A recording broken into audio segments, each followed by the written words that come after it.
उन लोगों को ये समझना चाहिए कि ये लोकतंत्र और संविधान की देन है कि आज ओम प्रकाश राजभर जैसे लोग भी सत्ता में हैं। वरना आप उस हिसाब से अगर बात करेंगे, वर्ण व्यवस्था के हिसाब से बात करेंगे, तो वर्ण व्यवस्था में शासन चलाने का काम क्षत्रिय का था।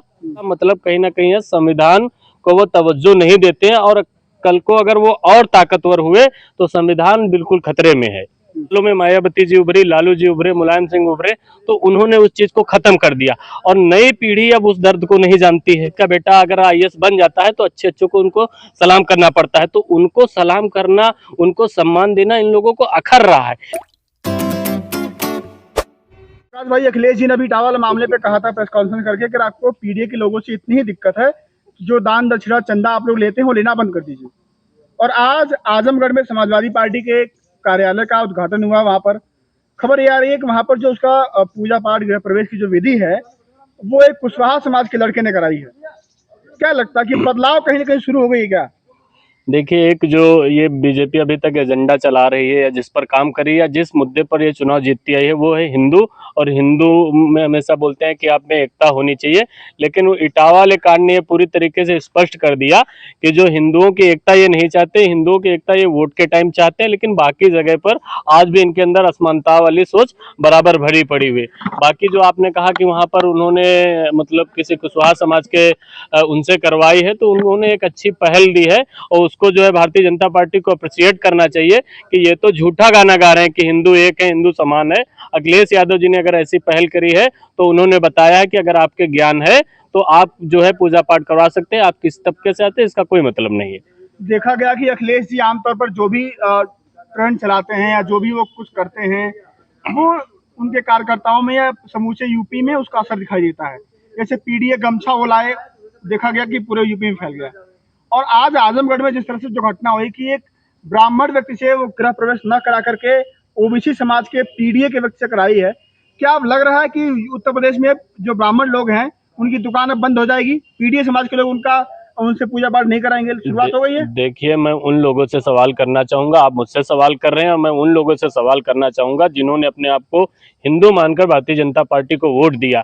आप मानिए तमाम जैसे शंकराचार्य, तमाम ऐसे साधु संत बड़े बड़े जिनके बयान आ गए कि जो है जो जिसका काम है उसको करना चाहिए। खासकर आपने देखा कि ओपी राजभर भी ऐसा कह गए कि अगर आपका काम दूध बेचने का है तो आप जो है कथा करने क्यों चले गए। तो वहां से मैं एक चीज समझाना चाहता हूँ लोगों को, उन लोगों को ये समझना चाहिए कि ये लोकतंत्र और संविधान की देन है कि आज ओम प्रकाश राजभर जैसे लोग भी सत्ता में हैं। वरना आप उस हिसाब से अगर बात करेंगे, वर्ण व्यवस्था के हिसाब से बात करेंगे, तो वर्ण व्यवस्था में शासन चलाने का काम क्षत्रिय का था।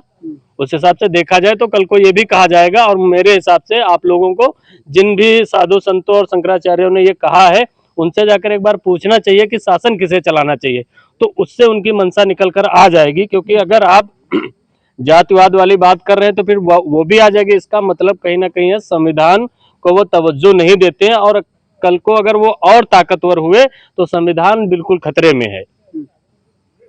ये मुहिम कैसी लग रही है आपको? अखिलेश जी का जो निर्णय है, कदम है, कैसा कदम है? देखिए, ये मुहिम आज हमको लग रहा है, आपको लग रहा है कि नई जो है, समाजवाद का मतलब ही होता है कि हर तबके के लोगों को समानता मिलनी चाहिए। इसकी शुरुआत मुलायम सिंह यादव जी ने ही की थी।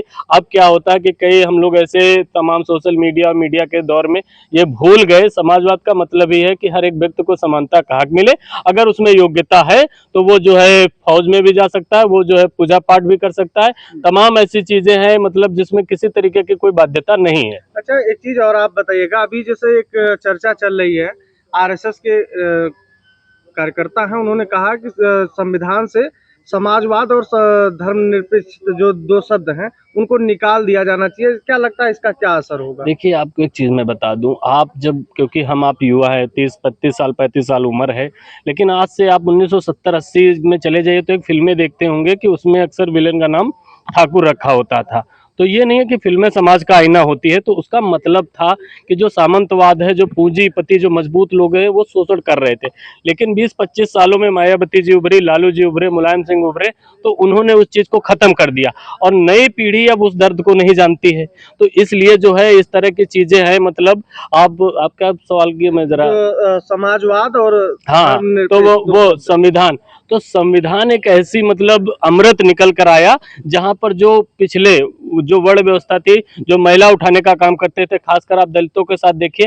लेकिन अगर आज कोई दलित का बेटा अगर आईएएस बन जाता है तो अच्छे अच्छों को उनको सलाम करना पड़ता है। तो उनको सलाम करना, उनको सम्मान देना इन लोगों को अखर रहा है। इसलिए वो चाहते हैं कि जब आप धर्मनिरपेक्षता और इन चीजों को खत्म कर देंगे तो कहीं ना कहीं वो लौट फिर कर वापस राजतंत्र आ जाएगा। आप बताइए कि क्या अगर राजतंत्र होता आज भी तो क्या किसी दलित या पिछड़े की औकात थी मुख्यमंत्री या प्रधानमंत्री बन जाता? ये प्रधानमंत्री या मुख्यमंत्री बनना आज के टाइम पर राजा बनने के बराबर है। तो ये संविधान ने दिया है और संविधान जिस दिन नहीं होगा उस दिन सबको कीमत समझ में आएगी। आज आप तमाम दलित समाज में जाकर देखिए, उनके अंदर एक भावना आ गई कि हम हिंदू हो गए। लेकिन इटावा वाली घटना ने बता दिया आप हिंदू जरूर हो गए, लेकिन उसमें भी आप कैटेगराइज्ड है, आपकी कोई रैंक है, अगर आप रैंक 1 नहीं है तो आपको सम्मान नहीं मिलेगा। तो ये बाकी लोगों को चाहिए, मीडिया को चाहिए, नेताओं को चाहिए कि जनता को जाकर खासकर दलित और पिछड़ों को ये समझाए कि संविधान की महत्वता है क्या। अच्छा, एक चीज हम और पूछेंगे, जिस तरीके से बाबा साहब भीमराव अंबेडकर जी को कहा जाता था कि वो ये कर्म जो कर्म एक तरीके से कर्मकांड कह लीजिए, और ये इस पाखंड और मूर्ति पूजा ऐसी तमाम चीजों के कहीं ना कहीं वो धुर विरोधी बताए जाते हैं। लेकिन एक तरफ आप अपने आप को अंबेडकरवादी कहते हैं और उसके बाद उसी पाखंड को आप कहीं ना कहीं अपने तमाम चीजों में उतारते हैं, तो कहीं ना कहीं इसका असर तो समाज पे क्या दिखता है? देखिए, जो हिंदू समाज है कंफ्यूजन की स्थिति में, मैं आपको सही बात बताऊं, अगर आप रामायण या भागवत गीता महाभारत देखेंगे बारीकी से तो वो भी एक ज्ञान का स्रोत है, जहाँ से आप ऐसे ऐसे इंसिडेंट्स है जहाँ से समाज सुधर सकता है, सीख सकता है। लेकिन जब ये चीजें हुई उसके बाद जिम्मेदारी थी जिन लोगों की, जैसे खासकर पंडित ब्राह्मण समाज की, कि आपको उस कथा को उसी हिसाब से सुनाइए, उसी हिसाब से लोगों को बताइए कि लोग उसका आचरण करें। अगर भगवान ने जो है सबरी के झूठे बेर खाए, निषाद राज को गले लगाए, तो उनका मकसद था कि असमानता मिटनी चाहिए। लेकिन इन्होंने बड़ी बारीकी से उसको पूरी तरीके से अपने मन मुताबिक मोड़ दिया। उसमें जो है मान के चलिए ये दान दक्षिणा ले आए, तमाम तरीके के कट्टरपंथ ले आए। आप बताइए, मूर्ति पूजा नहीं, आप किसी को बाहर रखकर क्यों पूज रहे हैं? अगर आप उस धर्म की इज्जत करते हैं तो आप उनके विचारों को अपने अंदर लाइए ना। आज अगर आपका भाई जो है, आपकी मान लीजिए कोई सौतेली माँ है, लालच में आकर आपके छोटे भाई के लिए जो है राज्य मांग लेती है, तो छोटे भाई आज कहाँ दिखते हैं कि वो जाके जो है राजपाट को लात मार दे। आज तो क्या करते हैं कि माँ आपने बहुत अच्छा किया। तो ये जो चीजें थी, जो चीजें लोगों तक पहुंचानी चाहिए तो वो नहीं पहुंचाए ये लोग अपने मन मुताबिक, जिसको मैनिपुलेटिंग बोलते हैं। तो आप मान लीजिए, क्योंकि ब्राह्मण समाज सदियों से बुद्धिमान रहा है, इनके पास एक तरीके से ठेका रहा है। अब ठेकेदार की जिम्मेदारी है, जैसी बिल्डिंग बनानी थी बिल्डिंग उन्होंने उस तरह की ना बनाकर अपने मन मुताबिक बनाई। यूपी में ब्राह्मणों की ठेकेदारी खत्म हो गई लगता है। देखिए चोट पहुंची है, लेकिन आपको पता है कि दसियों हजार साल से बनी आई कोई परंपराएं आपको लगता हो कि अगर एक दिन में खत्म हो जाती हो, तो मैं भी मान लूं कि खत्म हो गई। शुरुआत हो गई है, शुरुआत कह सकते हैं, लेकिन अगर आप 15-20 दिन बाद या 6 महीने बाद, 1 साल बाद उस चीज को भूल जाते हैं तो शुरुआत भी हो जाता है, तुरंत अंत भी हो जाता है। लोग आहत हुए, खासकर उसमें भी थोड़ा बहुत जातिवाद निकाला कि यादवों के साथ हुआ, जबकि आपने वीडियो में देखा होगा चमार शब्द का भी इस्तेमाल किया। आप सोचिए अगर वो यादव की जगह चमार निकलते तो उनका क्या हाल करते। लेकिन मामला यह है कि कई बार हम लोग इतना ज्यादा राजनीतिक रूप में बट गए हैं कि अब उनको लगता है कि यह समाजवादी का मामला है। बात आप समझिए। कुछ लोग ऐसे भी रहे, जैसे बिहार से एक द एक्टिविस्ट करके शायद 1-2 दलित रिपोर्टर हैं, मान लीजिए, वैसे नहीं शब्द इस्तेमाल करना चाहिए, उन लोगों ने ये कहा कि अगर इनके साथ हो रहा है तो हम लोगों ने तो कब कितने टाइम तक झेला है और हमें सतर्क रहना चाहिए। और जो हिंदूवाद के नाम पर एक जो है हमको लॉलीपॉप देने की कोशिश की जा रही है और हमारे हक अधिकारों का हनन हो रहा है, उस तरफ जागरूक होना चाहिए। लेकिन समाज क्या है कि सोशल मीडिया आज एक मुद्दा आता है, कल दूसरा मुद्दा आ जाएगा। आज जो है कुशवाहा जी ने पूजा करा दी है, परसों वही कुशवाहा जी हो सकता है कि अपने गृह प्रवेश में वापस ब्राह्मण से पूजा करवाएं। तो यही चीजें हैं कि अगर आप किसी विचार को मानते हैं, सही मानते हैं, उस पर निरंतर काम करना होता है। अच्छा, एक चीज ये बताइए, जैसे इटावा जैसी घटना अगर हुई है तो कहीं ना कहीं इसको माना जाता है कि क्या इसे समाज की आंख खोलने के लिए काफी नहीं है? देखिए, समाज की आंखें बहुत पहले खुल जाएं। आप मीडिया वाले हैं, आप प्रश्न कर रहे हैं, लेकिन मीडिया का जो बहुत बड़ा तबका है, जो बहुत ऊंचे हाई लेवल की मीडिया है, उसने आंख खोलने के बजाय आंख बंद करने का काम किया। आप इस घटना में एक चीज नहीं नोटिस किए, उस तरफ किसी का ध्यान नहीं गया कि अगर पीड़िता या मान लीजिए दोषी ब्राह्मणों की जगह मान लीजिए कोई यादव या मुसलमान होता तो तुरंत बुलडोजर चलने लगता। लेकिन उनमें जो उन महिला है जो, उसको लगभग छोटे बड़े हर एक चैनल ने पूरा मौका दिया कि आप अपनी सफाई रखिए, जबकि उसको शायद स्क्रिप्ट भी पढ़ाई गई कि थोड़ा सा रो देना, क्योंकि छेड़खानी की बात हो तो रोना आ जाना चाहिए, लेकिन वो कोई एक्टिंग नहीं कर पा रही थी। तो यहाँ पर भी एक डरावनी तस्वीर निकल कर आती है कि मतलब आप बताइए कि अगर आप सत्ता पक्ष मान लीजिए वोटर गिने जाते हैं तो आपको तो मौका मिल रहा है, लेकिन आप तमाम अभी देखिए जो इंसिडेंट साल 2 साल में हुए हैं, खासकर देखिए जब इटावा में जो लड़के गए उनके ऊपर ताबड़तोड़ मुकदमे लादे गए, जब करनी सेना ने उपद्रव किया तो कहीं आपको कोई नाम नजर नहीं आता, ना कोई नंबर नजर आता। तो स्थिति है, लोगों को जागना चाहिए, लोगों को डिवाइड नहीं होना चाहिए।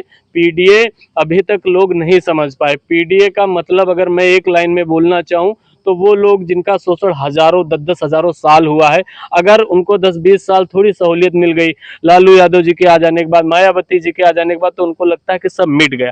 लेकिन वो लोग एक स्लीपर सेल की तरह हमेशा एक्टिव रहते हैं कि चलिए हम अगर 10,000 5,000 साल राज किए हैं तो जो है हम मान के चलिए इनको 20-25 साल में ही हम लोग जो है पूरी तरीके से आश्वस्त हो गए। लेकिन अगर आप लगातार अपने समाज को जागरूक नहीं रखेंगे तो घटनाएं होती रहेंगी, कुछ लोग बात करेंगे। अच्छा, एक चीज और पूछेंगे, अभी आपने पीडीए की चर्चा की, तो पीडीए और बहुजन समाज में अंतर क्या है? देखिए अंतर ये है कि आज का जो बहुजन समाज है उसको लगता है कि पीडीए समाजवादी लोगों का है, और यही सबसे बड़ा अंतर है, यही सबसे बड़ा कारण है। उनको ये समझना चाहिए कि मायावती जी अगर आपके लिए संघर्ष नहीं कर रही हैं तो आप अनाथ की स्थिति में ना रहें। अखिलेश यादव आपके लिए, आपकी बात अगर आप वो अम्बेडकरवाद की बात कर रहे हैं तो वो समझिए आपकी ही बात कर रहे हैं। लेकिन अब ये नहीं है कि नाम के पीछे अगर गौतम नहीं है, रावत नहीं है, तो अगर आप इस तरह के भ्रम में हैं तो यादवों के साथ अगर ये हुआ है तो आपके साथ क्या हो सकता है, इसका अंदाजा उन लोगों को खुद लगाना चाहिए। चलिए, बहुत बहुत धन्यवाद।